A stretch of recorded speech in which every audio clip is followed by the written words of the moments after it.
This quote from Ashton Kutcher says, first of all, the fruitarian diet piece by piece. can lead to like severe issues. That's a direct That's a direct right Ashton there. Kutcher quote. But Ashton Kutcher had to go to the hospital with pancreatic problems because he was eating that diet. Yes, because he was eating like Steve Jobs. No, yeah, He was but eating all the strict carrots. fruit, nuts, and seeds. It doesn't say carrots. Yeah, but You told me carrots were. No. If you do more research, I'm telling you, it's carrots. This is the extent of research that can be done. I've been. What is on this Google. from? The Guardian? I've never heard That's of it what I mean. before. It's not even a real.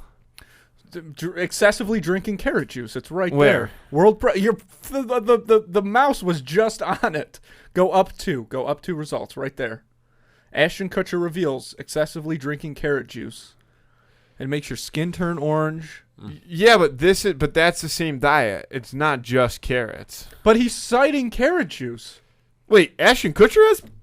Yes, this is not the Cancer article that I was Scare. pointing to, Matthew. Yes, it It's is. the one below it. I'm sorry you have to sit here for this. Oh, See, Dr. Delilah. yeah, That's she's a not credible doctor. source. Look at her. She's got a stethoscope around her She's neck. not a Looks doctor. like she has some bad experiences with carrots. She might be biased. No, I don't believe. The anti-carrot. I mean, I'm counsel. not. I mean, I do agree that too much of anything can be a bad thing, right? As they say. Sure. There's some woman that has been going around recently saying that, like, cookies and stuff aren't actually bad for you. We're just, like, shaming people into thinking that they're bad for you. And I think she's on, like, big on TikTok or something like that. And people are like, yeah, she's right. Like, Yeah, no. we got to be eating cake and all this stuff. But she works for Nabisco. Like, if you look into this woman, she works for the company that owns Chips Ahoy. Big dessert, and man. She works for Big Dessert. Big desserts infiltrating So, us. I don't know, man. You can't. It's crazy to me, though, that people would even, like, go along with that idea. I'm all in on cookies being good for you. I'm going with the cookie diet. Yeah. I know you want to believe Try that, to run it. Cookie but it just diet- doesn't make any sense. Yeah, but here's the thing, Andrew. Do you think that if this might be something we put to the test, if you like exercise, took care of yourself, but ate an only cookie diet, Yeah. what do you think that you could survive? So you 'Cause could eat exercise different well. kinds of cookies. Right, like the healthier cookies, which is what? Cookies with nuts in them. You get some proteins. Yeah. Nuts have protein. Mm-hmm. Oatmeal raisin. Oatmeal raisin cookies for breakfast. There we go. Gotta have the classic chocolate chip. Yeah. Yeah. You know. Yeah. How long If could you- you last? If you Yeah, exercise, that's the better right, question. how long could you... I don't know, man, because oatmeal raisin makes a good point. There's still a lot of sugar in those, though, Yeah. and that's the killer. Yeah. But you're still... It's got to be a creative way to make cookies, right? Well, I think it's got to be traditional cookies, Traditional. though, because you could Sticking make to you it. know, Right, like because yeah. protein cookies with like kale powder in them, and they're probably healthier than most of the things I eat anyway.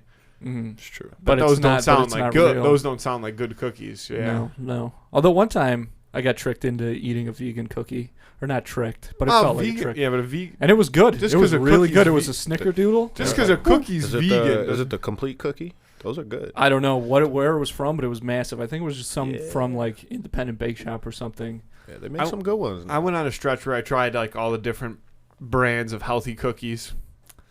Tell you what, a grandma's chocolate chip cookie. You know what I'm talking about? You know. Yes, yeah. I do. Lunchtime. yeah. Lunchtime classic. Yeah. Exactly. We have those in Exactly. the vending machine at work, and every once in a while, I still have to dip my toes in the Right.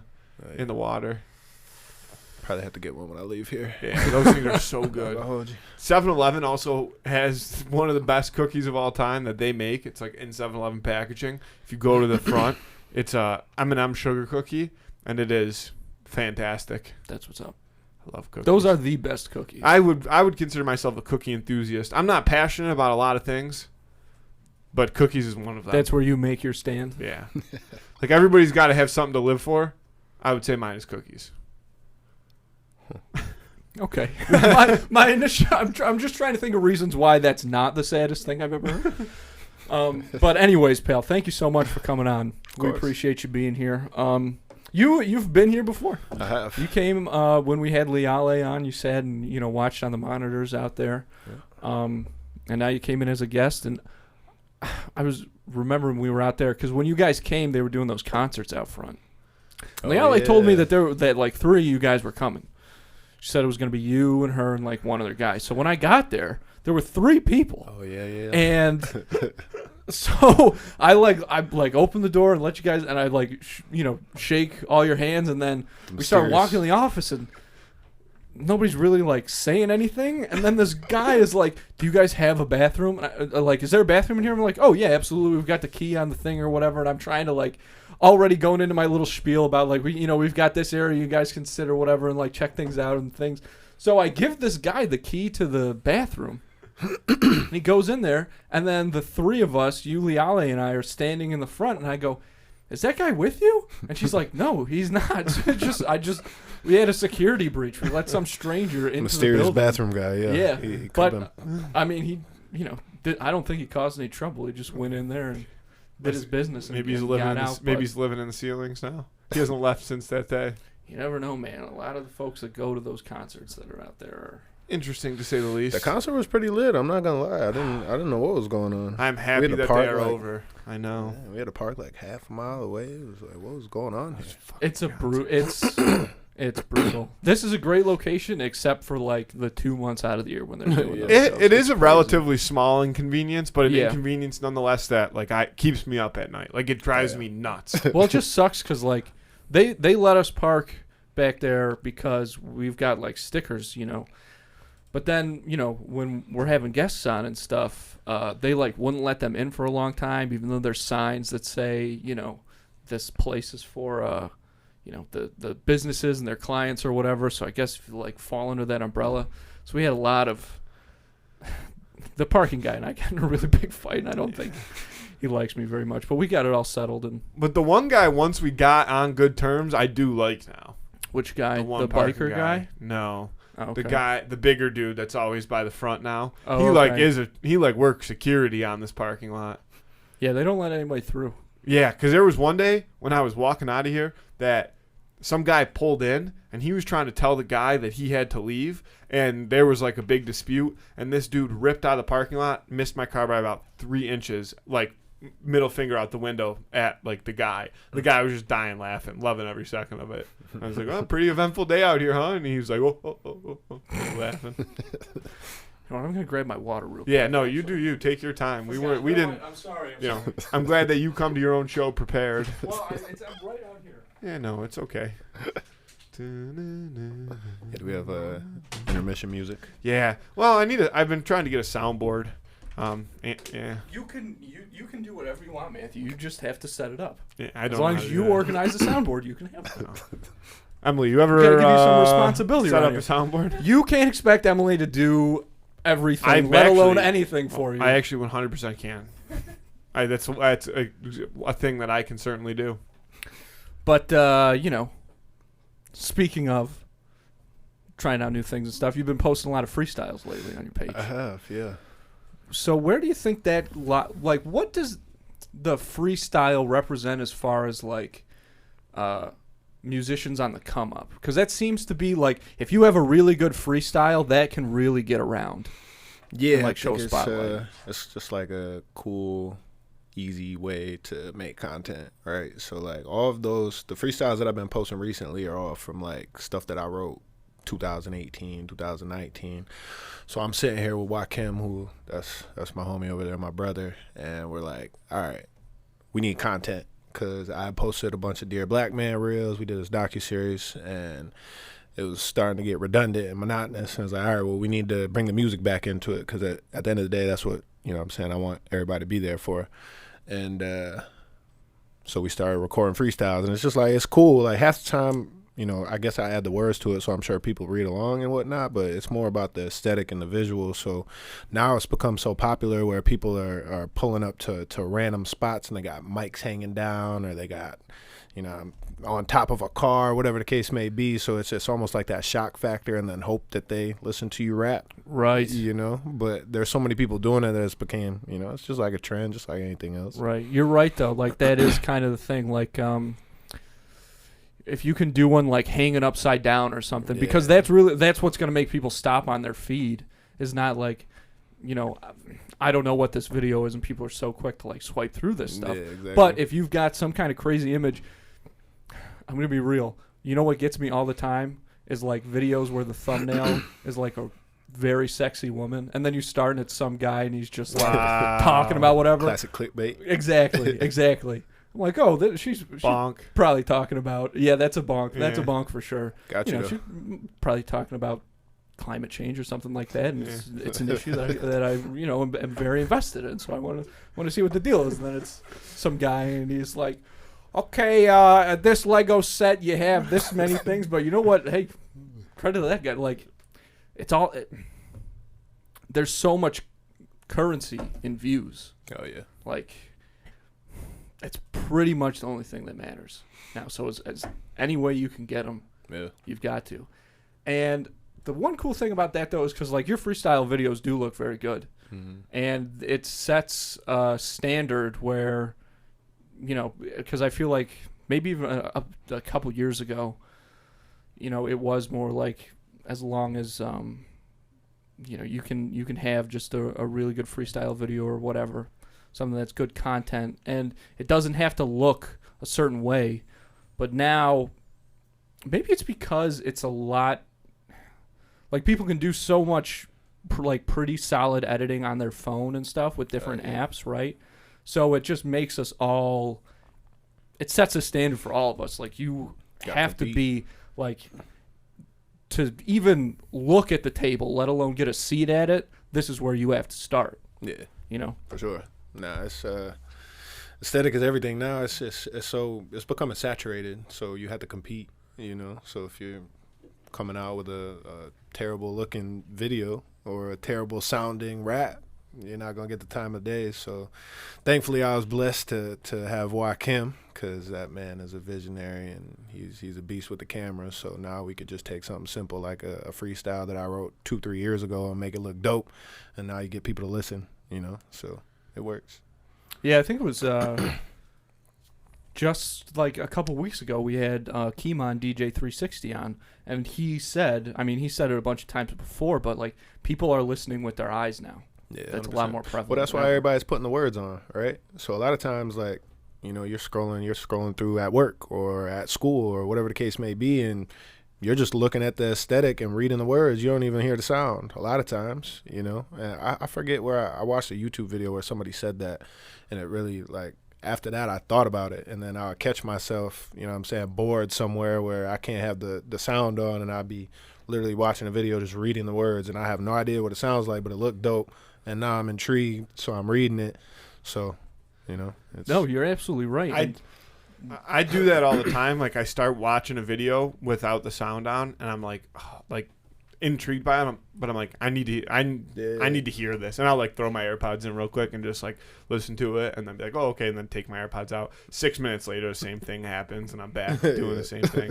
But you know what? It's like, it is such an aesthetic now that even if you do have the volume on, if you're watching a video on Instagram or TikTok and it doesn't have those captions, even though you're not in a situation where you need them, it doesn't look as good. And I think people are a lot quicker to dismiss those. TikTok captions, I feel like, are what did it for a lot of people, because I don't know. I'm not a TikTok maker. I don't know if there's an automated way to do that. I would assume there is, because they're not always correct if you are listening to the video. Mm-hmm. But it does make things so convenient. And I'm not a talented reader by any means, but it's also sometimes hard to follow along with things when, people are trying to fit something into a 60-second window and they're talking fast, and it's like, okay, at least I can get, pick 3 words out of a sentence and get the general idea of what's going on and move along. I love freestyle videos though. And I've said it a million times, I don't even really listen to much music, but I'll watch any freestyle video ever. I just think it's such like an entertaining form of, I don't even know what like you would call it necessarily, but it's just it's very it's to the point.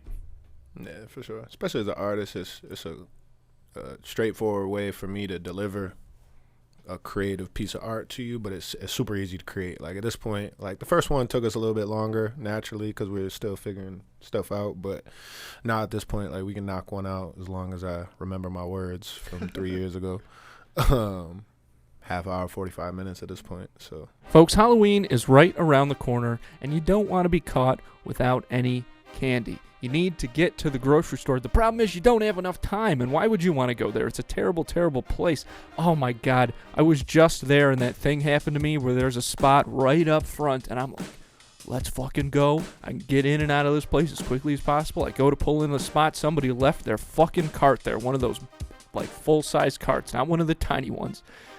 God, what assholes people are when they go to the grocery stores. You don't need that in your life. The good thing is you don't have to deal with it when you use Instacart, because with Instacart, you can get not just groceries, but some of your favorite products from some of your favorite local stores delivered right to your front door in as little as 1 hour.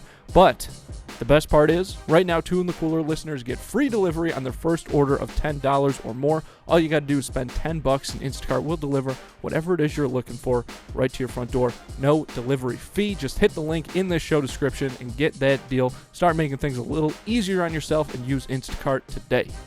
The weather is starting to turn. It's cold.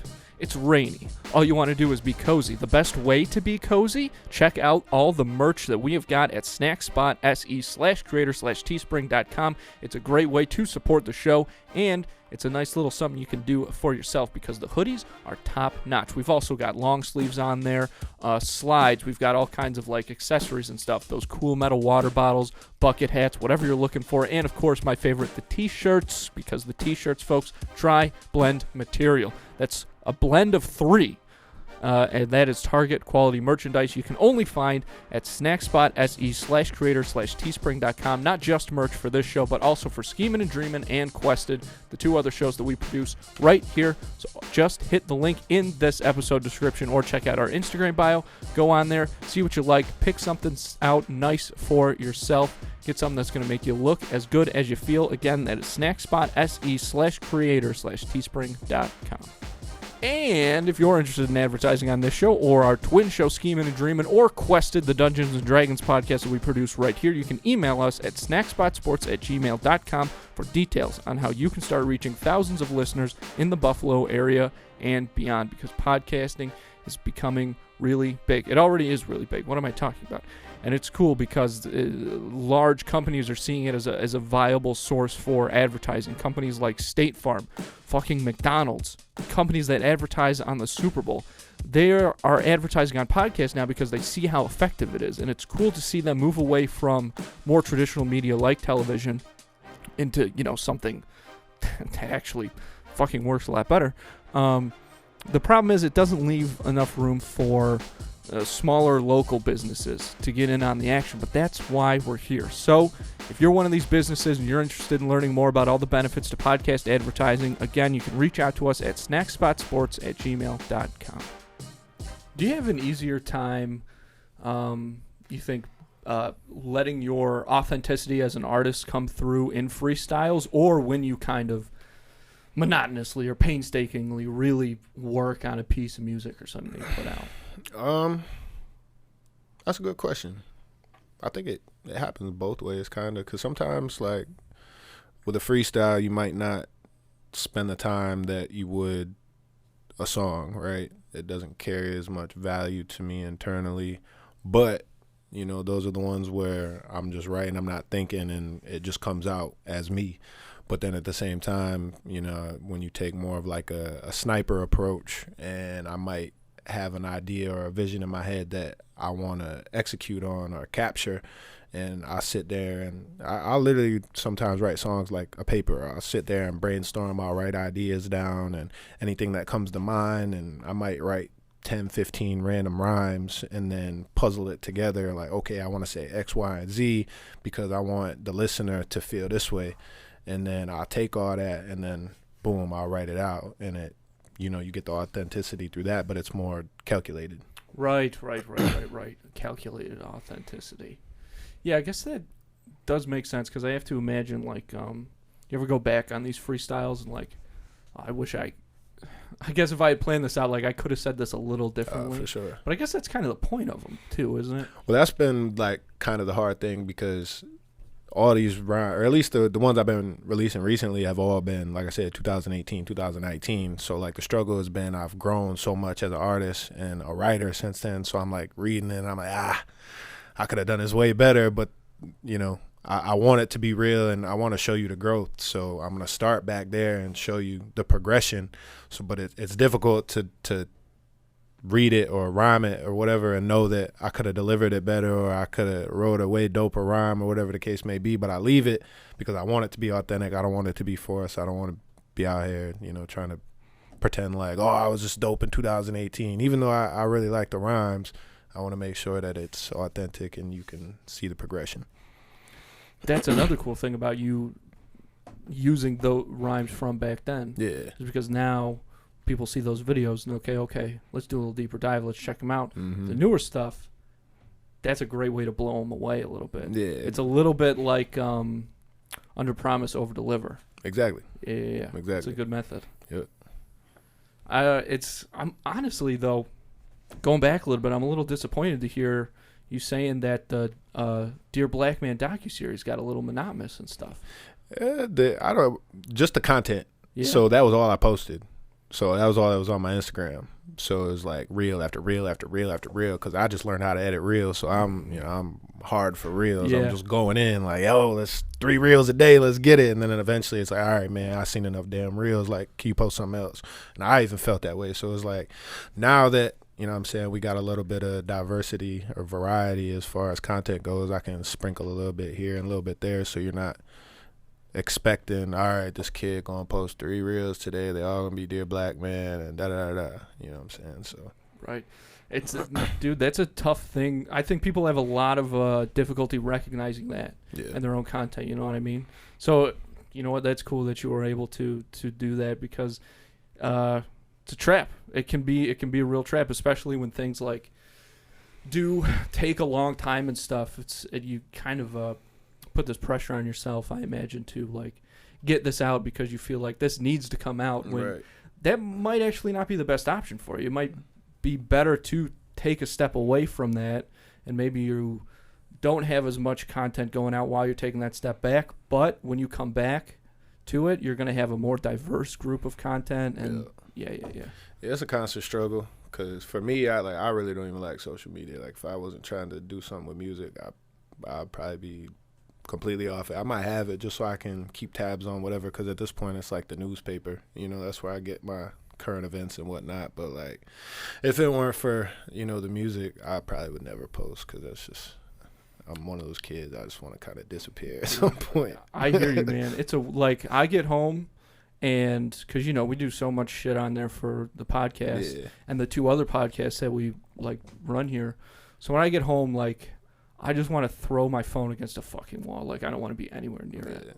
But it's weird, dude, because whether it's still true or not, and I feel like it definitely is, it feels like we still need to be attached to this thing. Yeah. Like, because again, fuck it, like we already said it, views are the currency right now. Yeah. That's 100%. I was talking to somebody the other day, and I was like, what would happen if they just shut the internet off and cell phone service for 24 hours? Oh, it'd be bedlam. Well, I think The purge. Yeah. There'd be a lot of people that would lose a lot of money.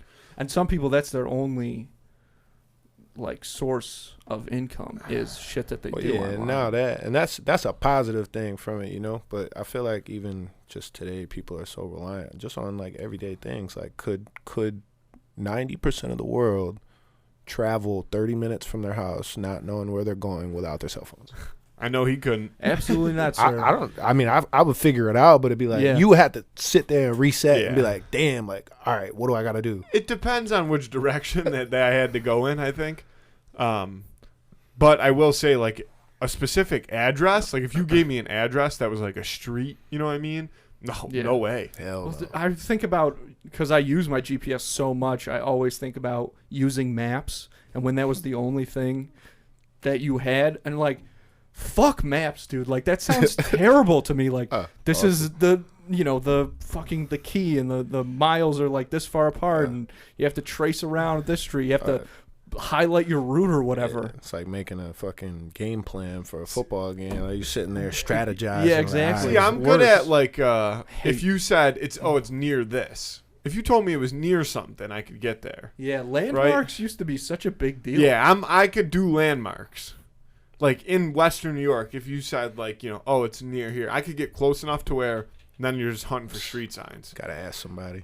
But Get yeah, resourceful. I mean, it makes me think all the time. You ever see the memes that are like about, when you used to go on a road trip and somebody would print out like the map quest, Yeah, like document. Oh yeah. But what happens when you go the wrong way? Like Backtracking. you yeah, make a exactly. wrong You gotta turn. try and That's do it. that's the problem with the blue line is it just resets. Yeah. Which I was actually going somewhere using GPS last weekend maybe, and I knew that we were going to get to a point where we were going to run out of cell service because it was a little ways out there, and I was not driving at the time. And I said to the person driving, I said, like, they're a bit of a notorious like turn misser, I'll say. And I said, this is my girlfriend that I'm speaking of.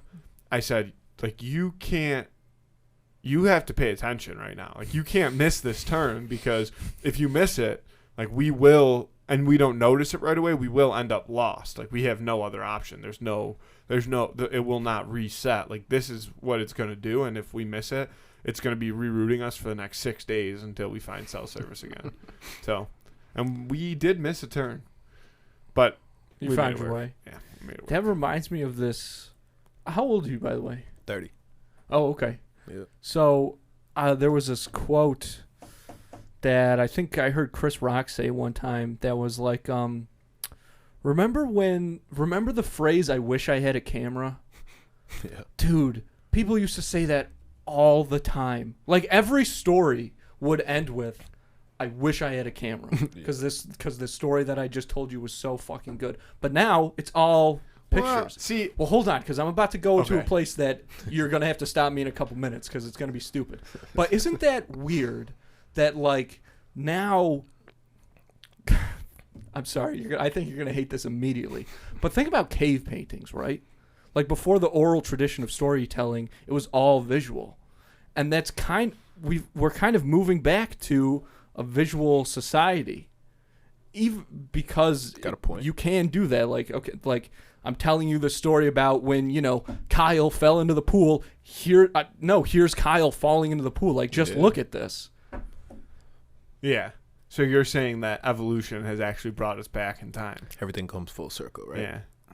See, I think, though, that phrase still exists in a different way because now people say, "I wish I had that on video."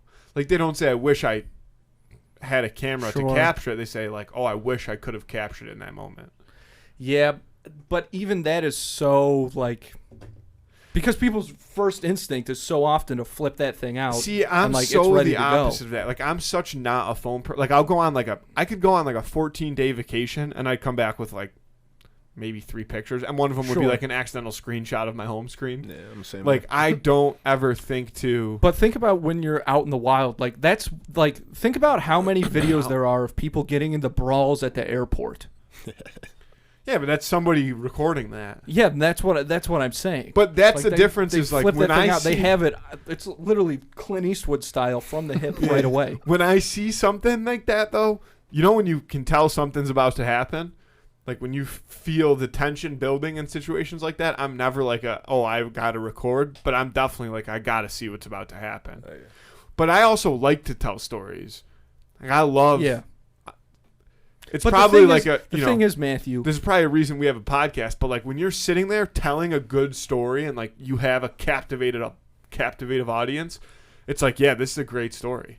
And the thing is, Matthew, and I'm sure you're like this as well, just based on the fact that based on your music, like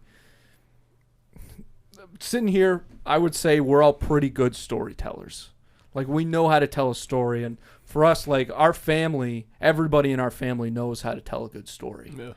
But there are so many people that are terrible storytellers, and I don't know if anything makes me angrier than that. Because, dude, people do this thing, and it's honestly, like, becoming a pet peeve of mine, where they're, like, go to tell a story, and they'll kind of... The first sentence they say is kind of like the punchline of the story. Yeah. Like if the story is, again, Kyle falling in the pool, right? Classic Kyle. But they'll start the story with like, oh my God, Kyle fell in the pool. And then they tell this like 10-minute thing, and it's like, I already know what's going to happen. So you got to start it with like, so they call us and they're having a pool party, right? And then take it step by step, and then like Jim is hiding over here, and then you end with Kyle falling in the pool. Like that's how you tell. Like you gotta hold back a little. You gotta build up to it. If you start with Kyle falling in the pool, you have nothing, because then what happens is like the story ends, and the end of the story, instead of hitting that punch, is just that's the end of the story. I have a very good friend who is the worst storyteller of all time. And his problem isn't necessarily that I don't even know if it's problems that he's a bad storyteller, but he just assumes that everything is a story worth telling. That's his problem. Like he'll call you out of the blue. Like you could be. Is this Bauer? Oh yeah. You could be so busy. He's called onto this podcast before, and he just to tell a shitty story. A long story about. I think he saw a dead squirrel, and it was. Well, that's the thing with his story. Like you're saying, you got to save it to the end. So he thinks that he saves it to the end, and then you're sitting there and you're like, waited all this. Is that the end of the story? Like nothing. You saw a dead. That actually wasn't a bad story though. That squirrel story was crazy, but that was one of very few that he's had, and I've known him for probably getting close to like 20 years now. So every blind squirrel finds a nut. Yeah, literally. In his case, he had one good story.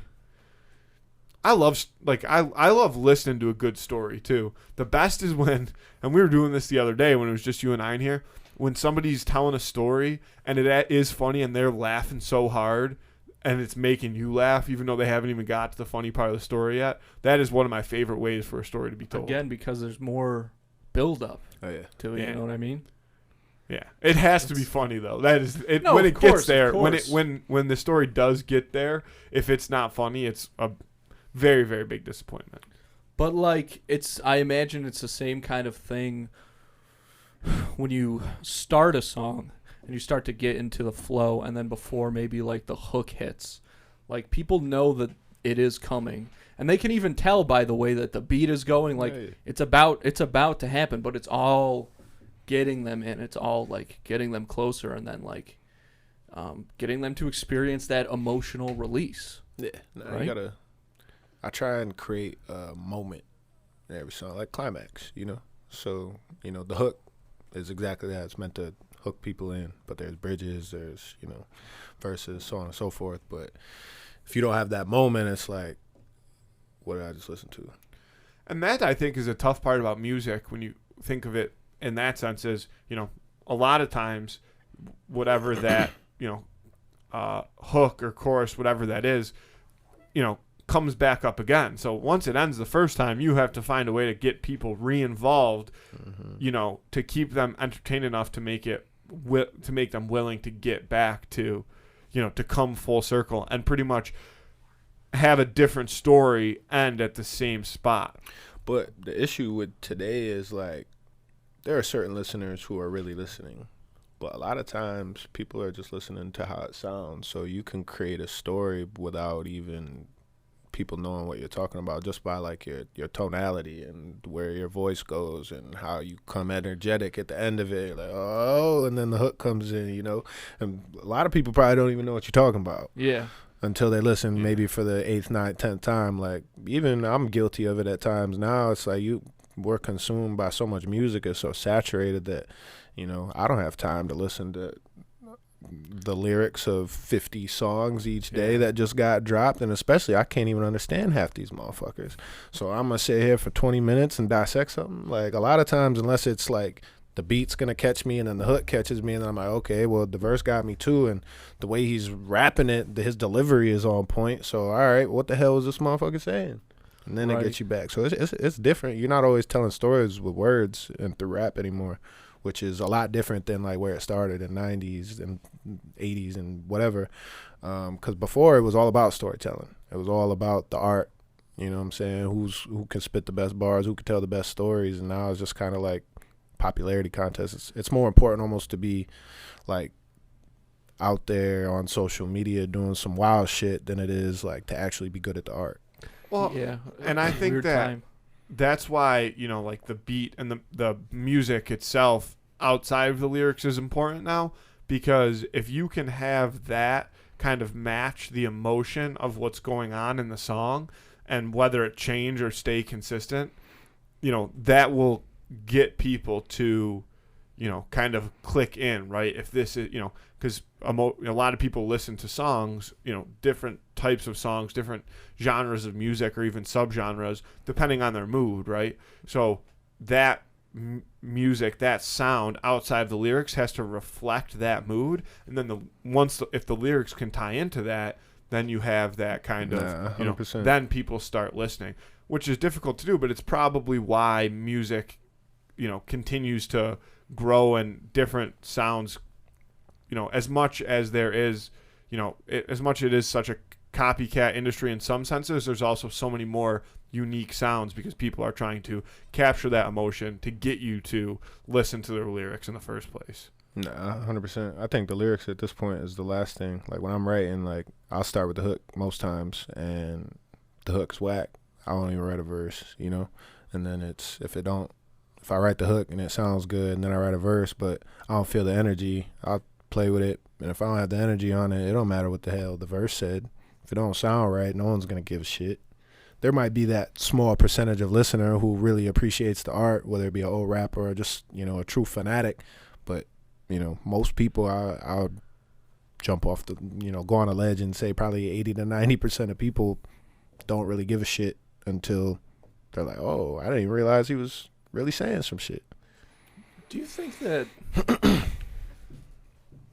do you think that the way a song gets really big maybe is like is it something like the people who are really into it and kind of know what they're talking about, know what to listen to, start to like it first, and then just because it's popular, a lot of people start to listen to it? Yeah, it's a trend. It's all a popularity Right. contest. Like most people, like, you never want to be the person. I was just watching a Kanye interview. I forget what he said, but it was basically that concept. Like if I go out here or actually this is what he said. If I'm on a highway and I'm walking by myself in shorts and a tank top, I'm crazy. But if I'm walking down the highway in shorts and a tank top with 100 people, it's a marathon, you know, and it's the same concept, right? So, you know, there's all these people. There might be an amazing song. I might write the best song that I've ever written and recorded. And there's a lot of songs that I think are amazing that don't really have a lot of attention because no one really knows who Carn3y is. You know what I'm saying? And it's like, until that gains that traction and people start talking about it and it spreads and it gets all over Instagram and you create the trend and the contest and you got the little dance going to it and everybody's like, all right, what the hell is this song? Oh, you listening to it? Oh, I just heard that. Da, da, da, da. And then it starts to catch. And that's when, you know, the song can grow. But there's so many artists out there that are absolutely amazing, but they can't market. And so if you can't get your music heard, nobody gives a shit how great you are. You know, and that's really where I'm at in my career is like, okay, I feel like I'm dope, but nobody knows who the fuck I am. So how do I get that out there? Now I gotta find Dear Black Man Docuseries to create that creative content. I gotta do these little freestyles. I gotta, you know, do these little interviews. I gotta do whatever it is so that people can get to know me. Cause I don't even really like put myself out there like that. Like I just like stay out the way. You know what I'm saying? I do what I do, but in order to get where I want to go, something's got to give, right? And, you know, you have to gain that traction. You have to get that engagement with people. And if you don't, then you're just, I hope you love the art because you're never going to make no money. Yeah, man. It's a weird time because you can't just be one thing anymore. Nah. Like you have to do something else to get eyes on another thing. Like a lot of comedians have podcasts just so that people will like listen to their stand up or go like see them and things. And even like I feel like I've even seen Doja Cat do like makeup tutorials or something. Like you have to have another thing, something that is like more engaging because it's all about engagement. Like you have to. It's fucking exhausting, dude. Like it's so dumb. And I think that Do you think we're gonna ever get to a point where like the only people on social media and stuff are creators who are just creating and interacting so that other people will check out what they're doing, and it's all just like this big weird bubble? I never thought about it. I think partially it kind of already is that way. Uh-huh. But everybody's different, right? Like I think Right. we all have the similarity where, like, I love using social media as a tool, as like an outlet, right? Mostly for sports and humor. Like that's, my two big things. But I don't really ever post stuff on social media anymore. I just think that, I guess it comes Yeah. back to your point. Like,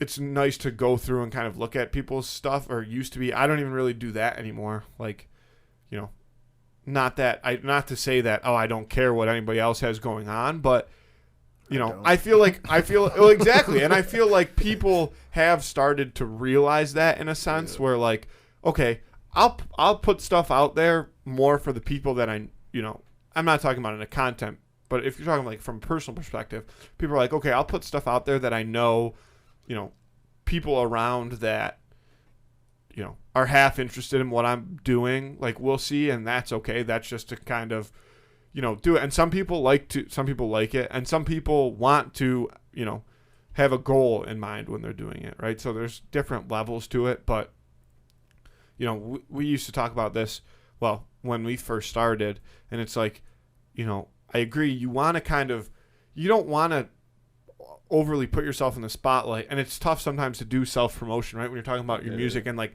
especially with, when you're not somebody who loves just hopping on social media and posting everything, an update every 15 minutes throughout their day of what they have going on. Right. But it's crucial to do in order to get people to see what you have going on. So there's kind of a fine line, but I do think there is a level of, as much as everybody sees and agrees that, anybody can make it on the internet, right? If you just do the right things and get seen at the right times. It's all about timing in a lot of situations, but people that are already there, right? Most of them are not looking to bring other people into that scene. They're only interacting with the people that are already there because, it's only going to get more and more diluted. So those people, don't want, influencers don't want more influencers to come and, snatch away their views or their interactions or their whatever it is, right? Following. They want that following for themselves. Yeah. And like as easy as it is to like shit on somebody, like some Instagram model or something who like, poses in a bikini and holds up like some kind of like fitness milkshake thing or whatever, like there's something so lonely about that. Yeah. You know what I mean? Like on TikTok, I think about it more often because on TikTok there's so many videos that start with people like being at the camera and then like looking at the camera and then like stepping back and then they start to do some kind of dance or whatever, right? And they're like got this big smile on their face and I'm like, how many times did they have to like stop that and like do it again and like make this smile on their face? Like that's sad. That's crazy. That's sad and crazy reps. And like and it's not Like you have that to learn easy, those dude. dance moves. Yeah, it's And insane. you always have to like put Hours. something on there because like you always have to post something. So okay, I have to do this dance. I have to see what dances are good and either do those or try and probably do those as opposed to like make up a dance and try and see if that gets heat because fucking good luck to you or whatever. And then you have to like And then to turn and place your value into likes and comments and views. that's a tough tough thing. The dude. internet is a absolutely ruthless place. Oh man. Like, oh my god. So I don't know if you know this. I don't know if anybody listening knows this, but the offensive coordinator for the Pittsburgh Steelers, his name is Matt Canada. So that's my name for those people that don't know that. And the Steelers are not very good, specifically their offense. And I get death threats, like on a daily basis. Like the Steelers. I mean, obviously it's Wednesday. The Steelers haven't played till Sunday. I mean, 1, 2, and we've got at least 4 tweets today telling me that I need to be fired, that I'm useless. Like all this, it's obviously me. So like I think it's funny. Like it's all good content, but like people, just DMing me like fuck you or like kill yourself or like my whole family hates you because they think that obviously you're a different man. And there is some people and I do feel for it though as a passionate sports fan because there is some people that will tweet like some nasty shit at me like why the fuck do you still have a job? Like nobody loves you, blah blah. And then like a couple hours later when they've obviously calmed down, they'll tweet back and be like, I realize now that you aren't Matt Canada, but like I just need to get my anger out. So like you're gonna keep getting it. Do you ever fuck with people? Oh yeah. So so I first found out who the other Matt Canada was because he was an offensive coordinator at LSU, and I used to watch a ton of college football. So probably like 5 or 6 years ago, I stumbled across this, and that's when it started. And people would DM me their huddle tapes and stuff like that, like their highlight tapes. Oh yeah. And I like football a lot, so I would watch a lot of them. Like I never played, like I couldn't coach football, but I understand, by watching it, like, if people are somewhat good or not. Yeah. And so I would reply to people like in my DMs when they'd send me their huddle tapes, like as if I was Matt Canada, because that's how they said. So like there was, kids that would be like sophomore, 6'4", linebacker from, I don't know, Iowa or whatever, some random state, and they'd be like, here's my 5-minute huddle tape, blah, blah. And I'd watch it, and I'd be like, yo, like, you're on our radar now, brother, like, good stuff. Or I would be like, you fucking suck ass, you should quit the sport. Oh, my God. No, I never got really negative with people, but I would all the time tell people, like, I think you might have what it takes. Like, just stuff like that. Should have got him on a recruiting visit. Yeah, like, like, just show up here. Yeah. We'll be waiting for you. Yeah. No, I would. I'd be like, I think you might, seriously be onto something. I still have some on my phone, like, that I've gone back and watched. That's kind of fucked up, Matthew. Getting these kids' hopes up? That they probably took that shit serious. They were probably like, "Oh, I gotta get to I gotta start grinding." That I probably is one side helped of it, somebody's career. I probably made something out of nothing in some circumstance. Because there were some kids, I'll tell you right now, that did not have what it takes that DM'd me videos. Oh yeah, I had kids' parents; they would DM me. And then also same thing. People tell me like, "This, you're the worst play caller I've ever seen." Like fucking kick the chair. Like, yeah, it's hard out there for this. I used to live in Pittsburgh, so. They're passionate. They're passionate people. I'm gonna go on air. I hate Steelers fans. Yeah, they're fair weather. I said it here first. Well, not the ones that tweet at me. My mom is a diehard Steelers fan, so I went to a Steelers Ravens game probably 3 years ago, 4 years ago, whatever. Sunday night game. Big Ben's still there. They're good. Both teams are good. Big game, middle of the year, not towards the end. Whatever. Still, it's a division game on Sunday Steelers night. Ravens. Yeah, Steelers Ravens, huge rivalry, right? Yep. It's fourth quarter. Close game. Steelers are down 7. First of all, Ben's not playing that good. Everyone's calling for Tomlin to get fired, calling for Ben, and I'm sitting here like, we're from Western New York, man. At that point, we still haven't been to the playoffs. It's been damn near 20 years. Yeah. So I'm sitting there like, I'm already kind of annoyed, like, you privileged motherfucker. Oh, and I'm going to rewind real quick. So as soon as I moved there, it was when the Penguins went back-to-back. So then, we're at the football game, whatever. Fourth quarter, they're down 7. Everyone's going nuts, whatever. Third down, huge play. They're on defense, down 7, trying to get them to punt. Crowd silence. I couldn't believe it. I looked at my mom. I was like, I can't do it. Oh, man. I agree. I hate that shit. Hate them. I'd be breaking my hands off some metal bench up in the 300. Oh, yeah. See, that's a thing, man. Like train horns blasting. 2 and 12. Going crazy. Oh, yeah. You are not severely intoxicated. Yeah. Oh, gotta be. Yeah, you're not a real fan in that case because that sucks because it almost feels to me like you're like you gotta prove if I'm gonna root for you, like show me like you can do it. Like fuck Terrible you, dude. Tomlin. These are professional athletes. Crazy, like calling for Tomlin's never had a losing season. There's calling for him to get but fired.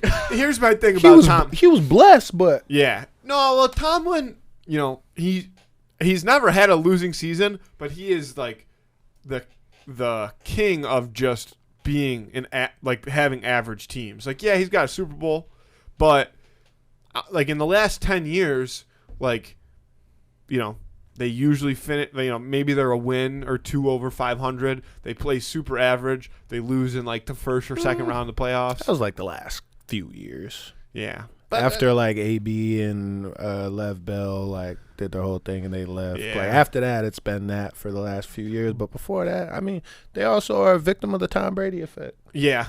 Yeah. Just Everybody. as we are. Yeah. Yep, everybody But is. I will say, too, the credit to, I see people, you know, when AB, you know, first went off the rails with the Bucks, a lot of people were giving Tomlin a lot of credit for having him and Le'Veon Bell, who also at one point went off the rails. That he did. Who's boxing now. Nice. Yeah. He fought Adrian Peterson. Yeah, knocked him out. Yeah, knocked him out. What? Yeah, I mean, Adrian Peterson's Psych. 170 years old. Yeah. Why And is Le'Veon Bell's 110, so. that what people are getting into now? Because you can make so much money doing it. Okay. Because people will watch it. Because of pay-per-view thing. Yeah, because people Got will pay it. to watch it. Like, you can be, like, those two do, you know, I mean, obviously one of them got knocked out, but it's the same thing with a lot of, like Twitch streamers and stuff, like Box Jake now. Paul Yeah, was one of the yeah. highest Yeah, well, paid yeah. athletes last year. Yeah, Right. because It's insane. people, you know, boxing's big in its own right, but that, like, people that are boxing fans don't watch those boxing matches, but everybody else does, because there's something, you know, I know a lot of sports are trying to get away from it, and rightfully so, but there's something, like, inherently, like, intriguing about violence, right? Right. Like, you want to see Yeah. people What the fight. human yeah, body like, can you honestly want- do. Yeah, like, right? you want to see these people that you watch every day, you know, on YouTube, or like sit and you watch them play Call of Duty. Like, you want to see them. You want to see somebody get knocked out. Yeah, and that's it. You want. It's the same reason why people watch Nick Wallenda walk across the falls, right? Like, There's I mean, that it's cool to chance. watch, but there's that chance that he falls. Like, and that's what it is. Like, there's that chance that this dude gets his, you know, a hole punch in his face, and that would be crazy if I could be the one watching it. You know what I mean? Yeah. So I'll pay the $47. And it's interesting because it seems to me kind of like what we were just talking about, where you have to like spread your content or spread out what you're doing and all these different things, so that you can get this a name for yourself in one aspect, so that you can start making moves in another area over here. And boxing is one of the most lucrative ways to do that, is what it sounds like. And it also is boxing is also a medium where it is fairly easy, I think, to control your narrative. And if that narrative is you're a heel, if people dislike you, it can actually benefit you in that space. In fact, I would say it is the benefit. It's way more of a benefit to you in that space. Yeah. Because of what you guys are saying. Like, you want to see The villain's favored. Yeah. exactly. And I don't think that it's necessarily, well, it's easy to control your narrative to get people to buy the fight, but, you know, if you're not a good fighter, you're going to get knocked out, like, it's not easy to not, you know, get your ass kicked. right. Yeah, But you gotta be- I think it's not even, I think a lot of people are doing it, like, on the back end. Like, you know, I've been in the spotlight for, you know, 10, 15, whatever, for however long.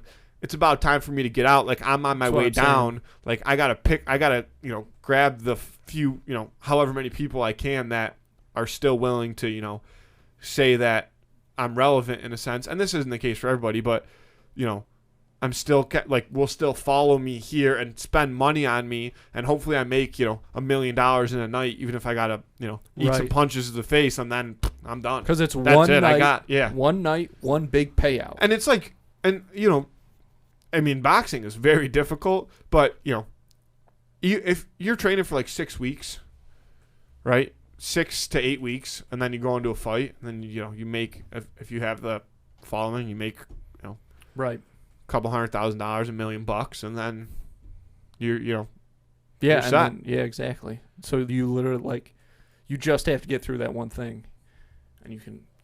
But okay, that's not that why makes everybody sense. does it. No, of course Like, not. But I would that's- love to. But I think that is why probably most notable people are getting into it now. Yeah. And why all these companies are popping up that will put on these fights. I think it would be cool to like test yourself. You know what I mean? But Shit, if you're gonna pay me, why not? but like that's the exact thing. When you look at guys like Adrian Peterson and Le'Veon Bell, like they shouldn't really need money, right? And I mean, you never know. Like they definitely don't need to test themselves or prove themselves. Like they already put their body through. I mean, AP put his body through hell. Well, he played in the league for like 11, 12 years, probably at least. I don't even know. I might even be low there. Like I feel like he was around forever.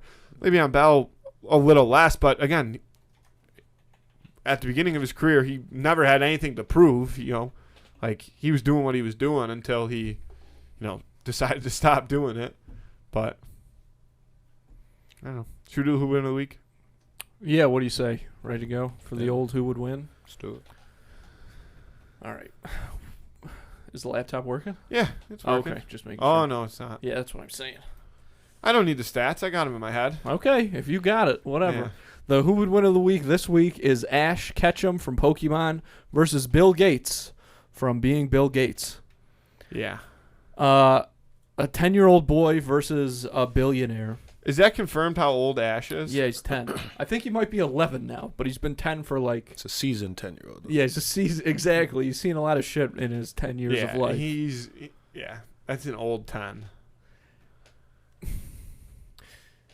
Bill Gates... we were talking about that Jobs movie out there. Like, there's that scene where Ashton Kutcher is on the phone with Bill Gates, and they don't show Bill Gates, but Bill Gates essentially, like, steals Apple's interface or whatever and makes Microsoft. So, business-wise, Bill Gates definitely has an edge. But face-to-face, I think there's nobody that Bill Gates would not back down to if they were one-on-one in a room with him. I think he would pussy out immediately. I think Bill Gates is a huge pussy and a nerd. I couldn't disagree more. I think Bill Gates could be like the guy that like low-key knows like Taekwondo. Like, he might be He a probably He black might belt. know jujitsu but, like, because he's got a all lot of these money. nerds know I was going to say, jujitsu, that's but the thing. Like, you couldn't put anybody in a room that would intimidate Bill Gates. I don't know how you could say that. Think about... but physically, though. Physically, it'd be so easy to intimidate Bill Gates. I disagree. I think, like, if I was Bill Gates, there's not one thing in the world that would scare me. He's a Not cocky one motherfucker. thing. He is. But I don't even think it's about But he's not. cockiness. But he's never been slapped in the face before like that. I would be that we know of. I that bet we you know he of. has. But when would that even be though? Like if I have to imagine that Bill Gates being who he is in his position in society and in the business world feels untouchable, and for the most part he is. Should be. But if it's him and Ash Ketchum, mano y mano, bitch slap Bill Gates, and I think it'll break his fucking brain, because he's like, I can't believe I've been touched before, because his whole life is so. I mean, the guy lives in a bubble essentially. No, Bill Gates has so much money that he might be able to like snap his fingers and transform into something else. So I don't know. Oh, he might have. This is how He might be in like 2050 This is how I envision already. Bill I don't Gates. know. All right. This is how I envision Bill Gates. You know the scene in The Wolf of Wall Street when what's his name? Jordan Belfort invites Coach Eric Taylor onto his boat. The FBI agent, yes. Yeah. Yeah. And on his way off, he's just making it rain hundreds on him. Like, that's how, like, Okay. I know that in that scene, Jordan Belfort's clearly, obviously, a little rattled because he does think they're onto him. But to me, I think, like, if you were standing face-to-face with Bill Gates, and you threatened him physically, I think he would laugh at you. I agree. But the second that you land a hit on him, that's all out the window. Because you're right. You're exactly right. That is what his attitude would be. You think that... Oh, my God. Ash Ketchum. First of all, I actually forgot who Bill Gates was fighting in this situation. And that, like, I was struggling to defend him just based off attitude alone. But we are talking about a 10-year-old child. A 10-year-old Pokemon master, Matthew. Well, he's not a master yet. He's trying. That's Fair enough. He's on his way, but he's been through a lot of shit. Yeah, and but he's how physically as well, though. But physically as well. But how scared has he been along the way? Okay, this is such a great point. And I'm so glad. And no, shut up for 2 seconds. And think about this. Think about this. You think he's been tested Matthew. physically?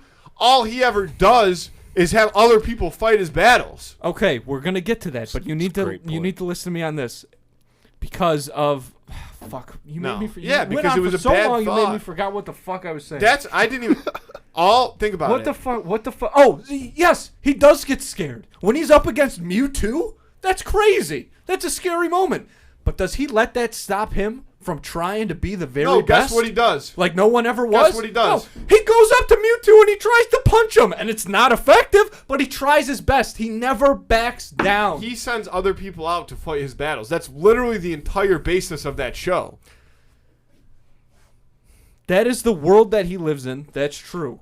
But he's still like he gets electrocuted by Pikachu. Like he gets his ass beat by Pokemon. Certainly at some times. Oh, you think Bill Gates has never been electrocuted? I guarantee you he's been electrocuted. Not like that. Yeah? Not volts on volts on volts. Oh, volts on volts He's not on been volts. threatened by Car wild battery. animals He goes like car that. battery straight to the testicles. Well, you get to. I mean, look, he was on Epstein's log. So we don't know what. I mean, it's safe to assume he was into some weird shit. Here's the thing.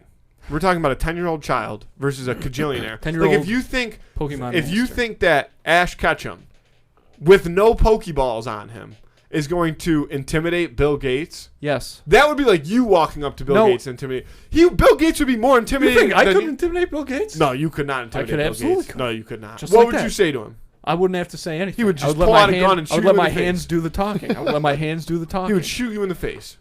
And he would, doesn't. Yes. That's oh, besides the Bill point Gates of this. has killed people. That's besides the point of this argument, though, because he doesn't have a gun on him when he's fighting Ash Ketchum. I know, but I'm saying, like, if you said that you thought you could intimidate him, and I'm saying, no, you couldn't. He doesn't care. He could get away with literally anything. He has infinite amounts of money. It's like, you ever see the movie 300? I have. So you know how in 300, Xerxes, right?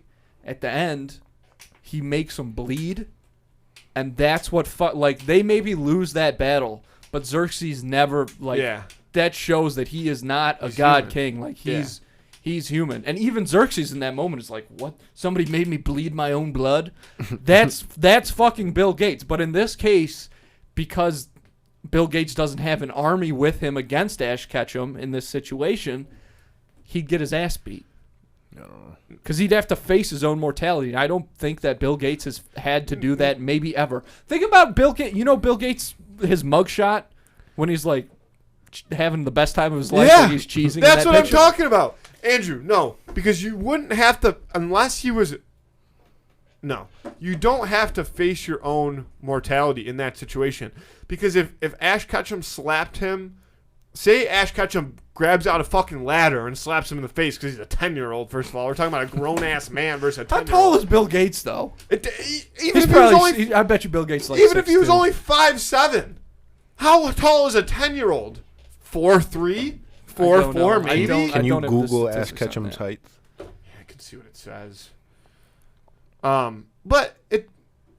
This could be a deciding factor. But Bill Gates... is a fucking... Yeah, he's around 4'7". Okay. And Bill Gates, you can look that up. But the thing is, one, Ash Ketchum is definitely in shape because all he does is walk through forest, through mountain territory. Bill Gates he's only 5'10". He's still over a foot taller than him. Yeah, but what is Bill Gates' muscle mass, honestly? What do we honestly think it is? Doesn't Be real. matter. Fucking this Everybody XLR knows cable, that once dude. you're over Like, he's got 35, noodle you have arms. dad strength anyway. All right, that's fair. Dad strength is that he certainly Bill Gates definitely has dad strength, but his fucking knees are falling apart. Ash Ketchum does have the opportunity. You're assuming that because he's 66 years young, that he's not in good physical shape. And also, I'm also assuming that though because I've looked at him and seen. You ever see that video of him dancing on stage with all those guys? I've seen a video of you dancing on stage. We're not talking about my moves. I know, but right now, you keep trying to take shots at Bill Gates. Because he's not. I mean, he's a lot of things, but a physical specimen is not one All of right, them. let me ask you a question. Do you think you could beat up a 10-year-old? Yeah. I assume so. But Ash Ketchum, I don't know. Because that kid, look, that kid does get pummeled sometimes, but he always gets back up. I'm not saying that. I'm not saying that he wouldn't try to get but he's not going to be able to slap Bill Gates hard enough for it to cause any serious damage. The first Can slap, punch him in the testicles. yeah, but no, from all the electrotherapy that he's got going on down there, he doesn't even feel it. Bill Gates is numb below the waist. Yeah, All right. yeah. Poor Melinda. Not anymore. Divorce. Really? No, now he's This was a definitely while invincible. ago. This was I didn't know a that. long time ago. Yeah. Or a couple. Because he used to be one years of those or guys that something. was like, I'm still driving my 1984 Toyota Camry. Sure. And now he's got to be just fucking on top of Going the full world. Bezos. Him and Bezos, Yeah, just yeah.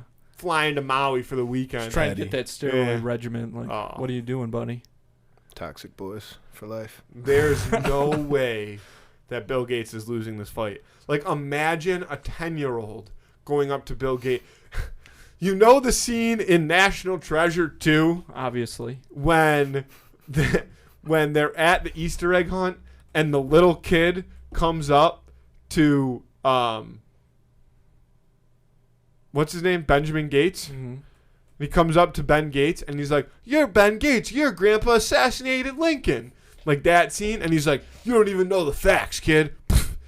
That's like what Bill Gates would do Bill Gates to a 10-year-old Ash Ketchum. is Ash Ketchum would be old. like, "You're lucky I don't have my Pokemon." And Bill Gates would be like, "Pokemon aren't fucking real. I invented that shit, you little loser." Boom. Lights out. Fight over. Bill Gates wins.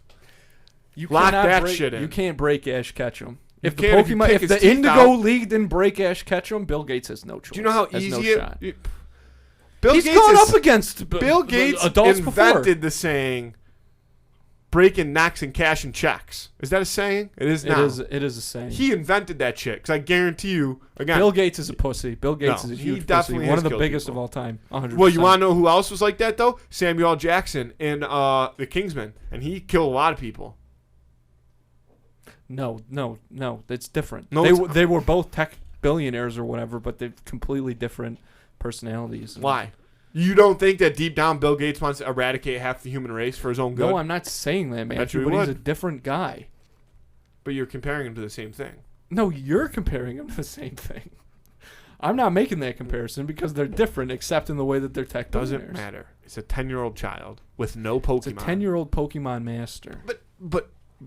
But he doesn't have any Pokemon. He doesn't need them, man. Do you know how many people? His mental, know how many and peop- even he hasn't necessarily like gone out of his way to train physically, but it just has happened to him. No, I'm not saying that he hasn't trained physically, Andrew, but he is a 10-year-old child. What do you think? I'm going Bill. Yes, I'm going Bill. I'm going Bill. Why? I think Bill's just like. He's a Have you ever seen Ash fight? Yes. Without the Pokemon. Yes. Street fight. Yeah. Who's he fought? Mewtwo. and how'd he do? Yeah. How'd that end? Mewtwo had a plasma shield or whatever. You don't up in think front Bill of him. Gates has a I guarantee you Bill Gates has a plasma shield. If anybody was gonna have one, it would be him. I'm going Bill, man. It's Bill Gates. You Andrew, guys are nuts. it's Bill Gates. It's Ash Ketchum. I don't think Bill Gates could beat just about anybody. But Ash Maybe Ketchum. Peppa Pig. Maybe Bill Gates could beat Peppa Pig. And that's it.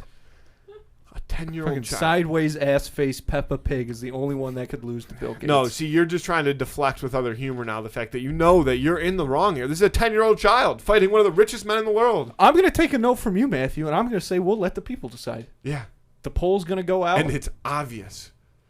Landslide. Yeah, no I mean, it might be 100-0. This might be the perfect score. No. You might have to vote to stop the perfect score. No, you're not allowed to vote. I You've don't already vote. voted. I don't vote. You voted here now. Lock that in. He's That's got 2 to burner 1. accounts. Yeah, he probably does. It's 2 to 1. Bill Gates over Ash Ketchum. It's obvious. Ash Vote on Ketchum for that. the win. Vote on that on Look, Friday. at the end of the on day, Instagram. Who would win of we the all week? know Nobody cares anymore, Andrew. the very best like no one ever was. Yeah, and so is Bill Gates, but in real life. Catch them is my real test. To train them is my cause. Ash Ketchum has And traveled. you know what? He has traveled across the land, know searching what? far and wide. I would go as far as to say is I bet you Bill Gates would be a better Pokemon master than Ash Ketchum. No, I don't know. He invented Microsoft. Sunlight would probably. No. The second he steps out into nature, I don't think Bill Gates does not have the juice. He does not have the actual juice. Andrew. The real juice. He invented Microsoft. You don't think he's got any juice? We just I'm said done that with he this. I'm stole done it with from this. Steve Emily, Jobs. cut him. Emily, cut him. Fine. That's the end. Vote on it. Whatever. We're done. We're done with that one.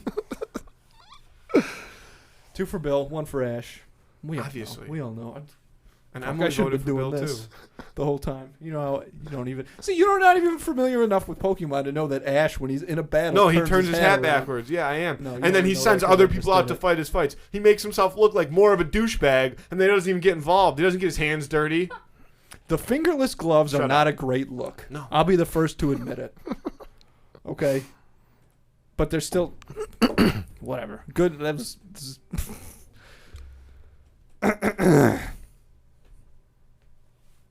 Thank you. Battle's over. Yeah. He accepted defeat. That's intense. Yeah, that was a lot. That was a lot. That was a good one. Listen, cookies and Bill Gates. 2 things I'm passionate about. Put Bill Gates on the list of things you're passionate about. I Did you ever know. see that video of him when they at a press conference when they asked him about Jeffrey Epstein? Mm-mm. They were like, because he was flew with him a bunch of times and went to that island and stuff, and they were like, Bill, what's the deal with Jeffrey Epstein? And he was like, oh well, he's dead now, so that's it, I guess. What else can I tell you, people? Yeah. Ash Ketchum might disappear. Yes, that's the thing. He would beat Bill Gates' ass, and then he would disappear, though. Bill Gates definitely has the power to make people disappear, and he certainly, obviously he's used it. I can't even talk anymore Gates today. Yeah. Except for the fact that they did, again, they're just toying with our heartstrings. Nicolas Cage came out and said that he has been contacted, and they are considering doing another National Treasure. Yes. Look, we'll Are you a see. fan of the National Treasure franchise? I have seen them, yes. Yeah. It counts. Anybody who's seen him is a fan. We all know that. So, If you make it past 1, I've seen 2, so yeah. The true test. it's got to the count for something. Book of Book of Secrets. Secrets. Book of Secrets. They got me back. I mean, listen. Some people say it would have been the greatest trilogy of all time had the third one came out. But getting back on track. Yes, thank you, Andrew. I was waiting for you to do that. I know. Sorry, it's hot in here. So are you guys done now then with the Dear Black Man series, or are you just taking a break? Nah, so there's one more episode. It's going to be a 2-part episode. It's featuring myself. So we got one more and then a music video after that Nice. and some marketing. So is there any other kind of content that you are planning on working your way into? Yeah, I got a lot of stuff I've been working on, man. So I'm starting to get into so the whole reason Dear Black Man even started. So a couple years ago, we started this festival. We call it Black Fest. Now transitioned into Juneteenth Jamboree, make it a little bit more politically correct and inviting. But so it started out as a party and turned into something a lot bigger than that, And then I wrote the song called Dear Black Man on my last album, Rookie of the Year, turned into this. So now, going through this process of an idea and really taking that idea and giving life to it has been a very large experience. So now it's okay, what's next? So we've been talking about podcasts. Obviously, right now my focus is getting back to the music and doing that. And we've got some shows planned. I have a performance in Buffalo on the 11th for the Aaron Salter Charity Foundation. And then we're planning an event in Olean, where I'm from. In December, we just booked a venue in Pittsburgh, so we're focusing on really music is a focus right now. But I'm really I do a lot of shit. You know, I have my hand in a lot of businesses. I own real estate. You know, I'm working on getting into the cannabis industry. I'm doing all types of stuff. So I don't have anything necessarily planned. Yeah. But it's going to be a lot of music the next few months, a lot of shows. You know, we're shooting a video this weekend, a music video this weekend. So a lot of stuff like that. And then, you know, I definitely want to get back into, you know, like the executive producer role of creating something. We've got a lot of stuff in talks, but nothing set in stone yet. Yeah, I hear you. But it's good to have music as like your home base. Yeah, it's you the know what I mean? backbone. That's what, you know, we're trying to funnel everything, or at least I'm trying to funnel everything to the music. You know, that's what I want to be doing. That's what I'm passionate about. That's what, you know what I'm saying. If I could figure out, my goal right now is figuring out how to monetize it, you know, and if I can use these other avenues to drive the eyes and ears to what I'm doing on the music side of things, that's really what I want to do. And there's a lot of stuff that I can do with music and use a platform to make change and do, you know, have a positive impact elsewhere. But at the end of the day, I want it to all funnel back to the music. Yeah, dude, I think that's a trap. Another trap that a lot of people fall into is they will lose sight of that one thing. And then at the end of the day, like, you know, years go by, maybe you got the rest of the tank is kind of empty. Like, if you lose your base, you got nothing. Right. Like, what are you going to do after that? Yeah. I think a lot of people lose track of that thing. You know what I mean? Like, Got to be able to return to home. You mentioned your show coming up. Where you said it was on the 11th?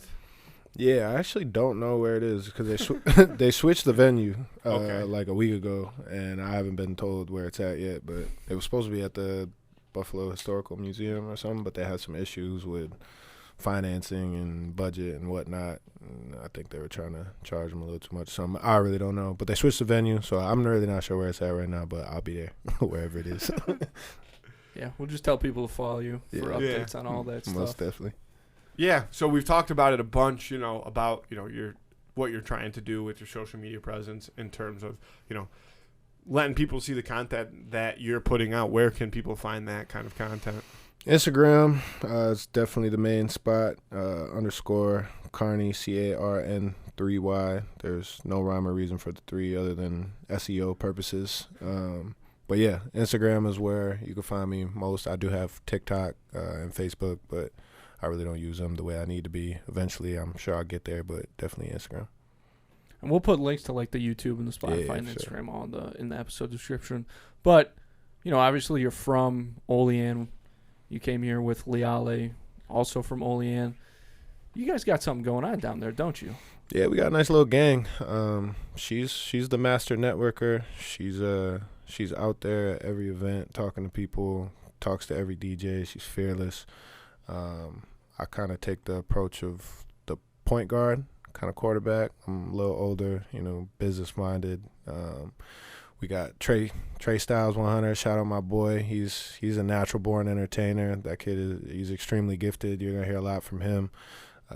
97 Steez. He lives in Buffalo. He's also from Olean. So then we got Joakim. He's the video guy. He's the one that makes us look good. So we really do have a nice core. You know, Olean's never really had a music scene. You know, there's always been people doing music, and you know, I drew influence or inspiration rather from people in Olean. You know what I'm saying? I didn't start rapping until I was like 26, 27, so I got a little bit of a late start. But you know, it's cool. It's cool to have, you know, some of the OGs, so to speak, come to you and, you know what I'm saying, give you praise for what you're trying to do. And now we're starting to get some traction. You know what I'm saying? Liale's out here performing every damn weekend. Now I'm starting to get into the performances. We throw our own shows, so it's fun, man. It's like a game. I grew up on sports. I played college sports, and the reason I started to rap in the first place was because rap was the only thing that really gave me the same feeling as sports.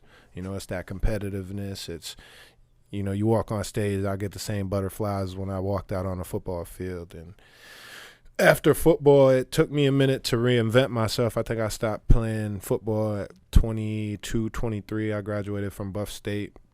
was supposed to go back and, tore my knee up, and, fast forward a few years later, I hopped into the mortgage industry, had a ton of success, but there was something inside, like, I didn't feel fulfilled, and that's what brought me to rap.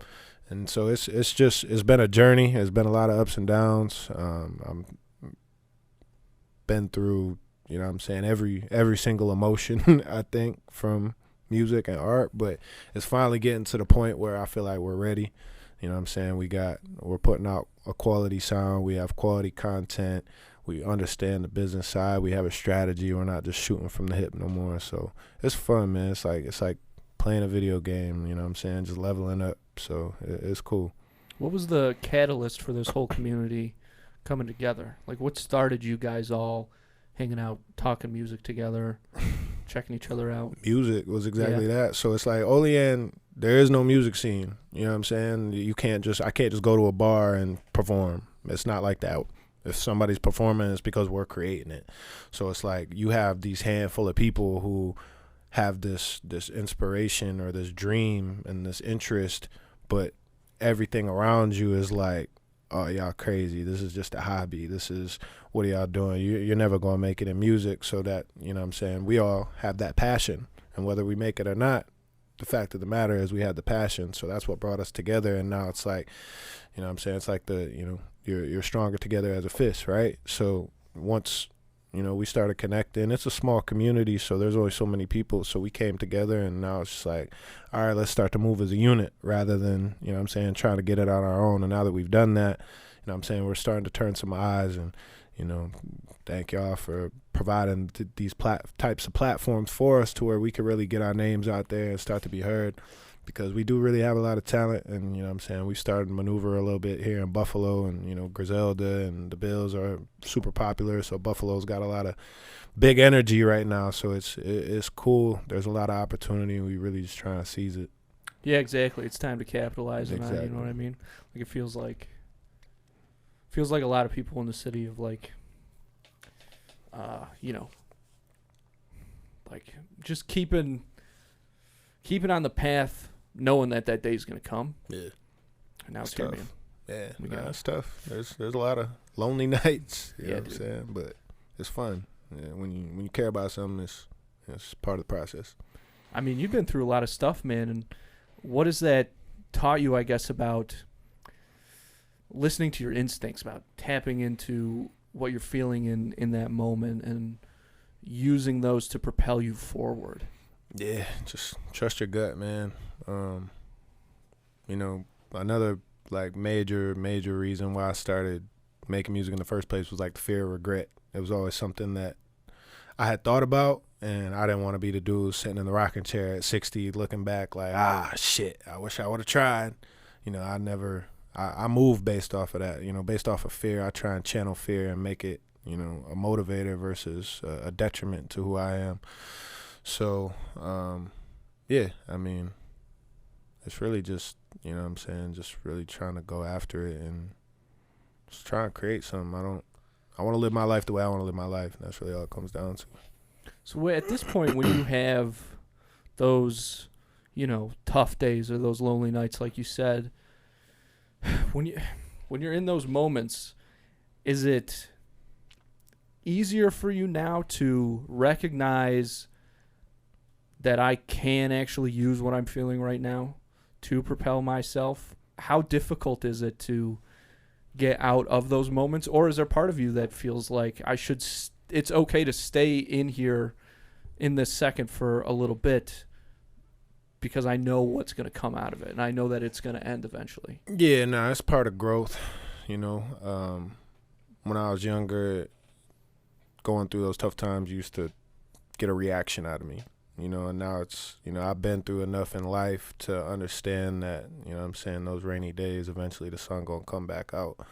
But a lot of it has to do with you, and I've figured out ways to, deal with my own, pain or anxiety or, whatever the case may be, just your bad days in general, and just understand there's a bigger picture, and trying to always keep a positive attitude. That's one thing. Like my mom always told me, there's two things you could control: your attitude and your effort. And it's very easy to go down that rabbit hole of negativity, especially when your surroundings and your environment is not conducive to where you're trying to go. So just, surrounding yourself with the right people. Joaquin lives with me, so it's real easy that before I used to live by myself, and you get in them modes, and it's like it's just you. It's very easy to talk yourself out of shit, talk yourself down. You're not this, you're not that. But when you have people around you who believe in you, who are positive, I got people I can call, like, yo, man, I'm having a bad day. Like, I just gotta get this out. And I'm not really one to do that, but I can if I need to. And there's times where I have. So, we finally created an environment where those days are gone a lot quicker than they used to be because of, who we surround ourselves with. So, wow, it's dope. That's awesome, man. Because that is really I think that's one of the toughest things for people to recognize is how important community is. Because it's so easy when you have those feelings to, like, a lot of people's instinct is, I need to go away from people to deal with this. Yeah. But there's a reason, like, solitary confinement is a punishment in prison. Because solitude is brutal. Yeah, and it is ironic because, like, I truly cherish my solitude. But I have been guilty of too much solitude, or a victim to too much solitude, where, and a lot of times you don't even realize it, being by yourself and being, captured by your own thoughts, and, you can talk yourself in or out of anything, lie to yourself and not even know it. And, like I said, it comes with growth. But at this point, I think I've grown enough to realize when I'm getting into those modes, and, I have my own homemade self remedies that I take advantage of to get me out of that funk. So right, knowing yourself, having a community, yeah, all that stuff, dude. It's a tough place to get to, but most of you gotta try and get there, man. Dude, it's been really cool talking to you. We appreciate it. Do you want to do plugs one last time, or you have anything, Matthew? No, you're good. Okay, you're good to go. Cool. Wonderful job. Yeah, where, like, just where people, I mean, the description is going to be in the episode, but if you want to say, like. Yeah, go follow me, Instagram _Carn3y, Carn3y. Find my music on all streaming platforms. My latest album, Rookie of the Year, dropped last March. It's still available. Getting ready to drop a single at the end of the month. I got performances coming up, so definitely follow me, tap in with me, and come check us out. Cool, man. Thanks Appreciate again, dude. you. This was sick. This was a lot of fun. Nah, Sorry I had to listen to us yell at each other for so long. But it happens. It does. Sometimes it does. I can't. Yeah. Gates, when it gets passionate. When you listen. Sometimes don't people start deserve, up again. Yeah. Don't start up again. I We're trying to get this man out of here in a timely fashion. No, I won't start it. Okay. I won't start. Thanks, pal. We appreciate you. It was awesome having you on. Thanks. Yeah. Appreciate y'all.